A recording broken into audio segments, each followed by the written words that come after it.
Well, what do you know? We're back with another trailer reaction because Marvel/Disney Studios finally decided to release the trailer to Thor: Love and Thunder. With the last few movies they've released, they've really pushed back the trailers for whatever reason that would be. Maybe it's because of backlash, maybe it's because of reshoots and they don't know what the tone of the movie is yet.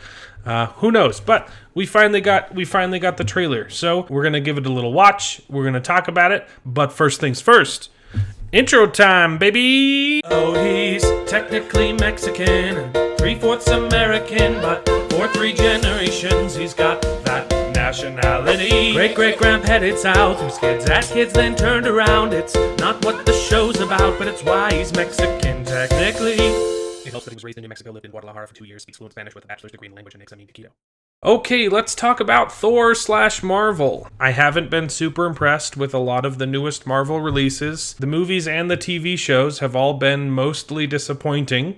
Spider-Man was good, and Moon Knight so far is not bad, but the other outings have been quite lackluster. I think Disney is really struggling to find a clear direction they want to take after the Thanos arc. It kind of feels like they're throwing spaghetti at the wall and seeing what sticks, because they don't have a real clear direction they're trying to take their properties. Now, let's talk about Thor specifically. Thor is an interesting character in the MCU. Chris Hemsworth's portrayal of Thor is always great, and it's fun to see him on screen, but his solo movies have struggled a lot.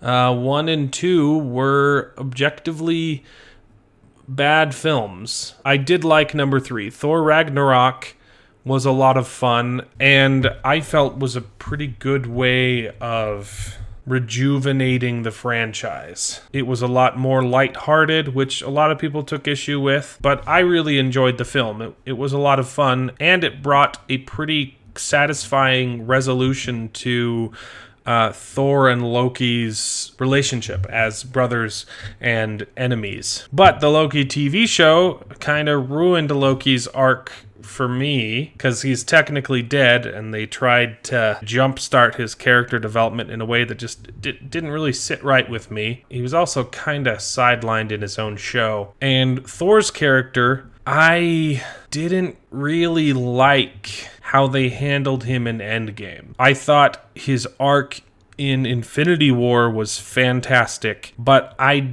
really did not like fat depressed Thor. It felt like it really went against his character, because he's always had failure.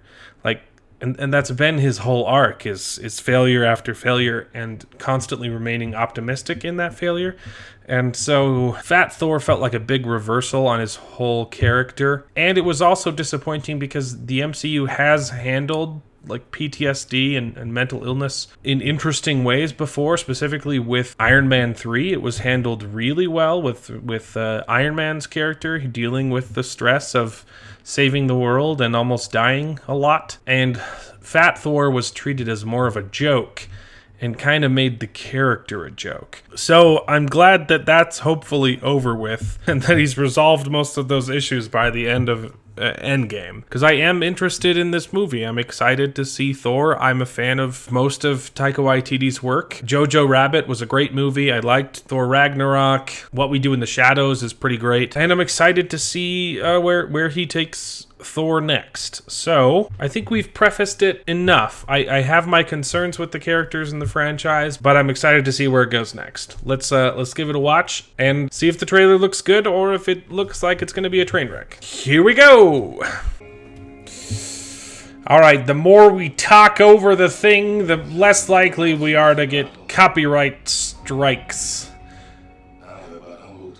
He's supposed to be with the Guardians of the Galaxy in this, right? I think that'll be exciting.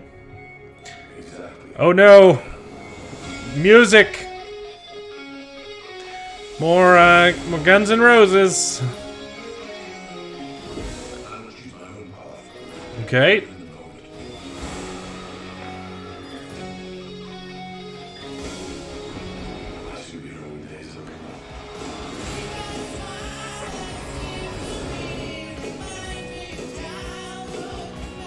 Talk, talk, talk.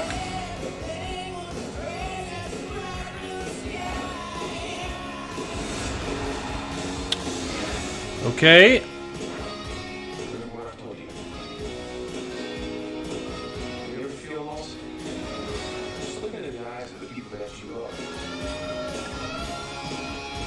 Okay. That's good. That's a good joke.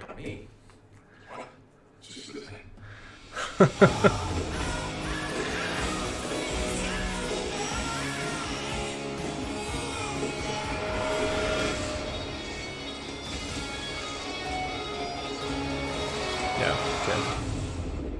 Alright, that's the thumbnail I've been seeing all over the internet is Lady Thor.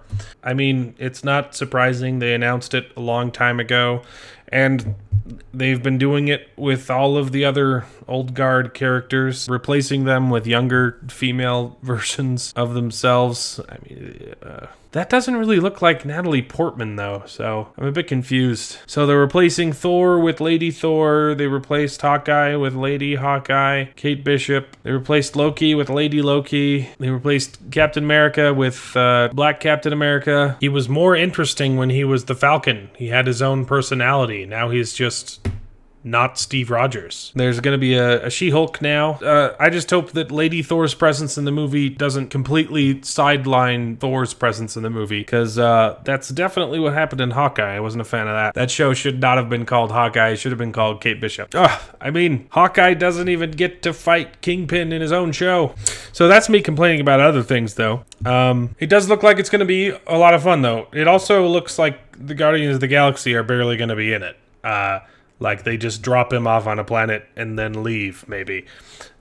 So it's a little disappointing. I was hoping to see more of them, but who knows? There might be more involved.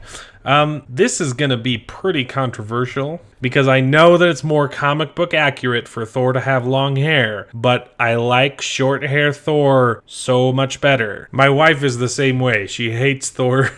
She hates Thor because of the long hair, so she really liked Thor Ragnarok. I don't know if there's a whole lot more to say about what they haven't really shown us a whole lot. This is a teaser trailer, not a full trailer. I liked the opening shot where you got Thor growing up as he was running. It's good to see him getting back into shape because Fat Thor was stupid, and the visuals look really good. So I guess we'll just have to see, or wait long enough for them to release the full trailer, and we can get a better look at what we're gonna be getting ourselves into. So don't forget to like and subscribe, and tune into the weekly live stream Best Gen to hear me rant about nerdy stuff. We'll see you around, everybody. Bye!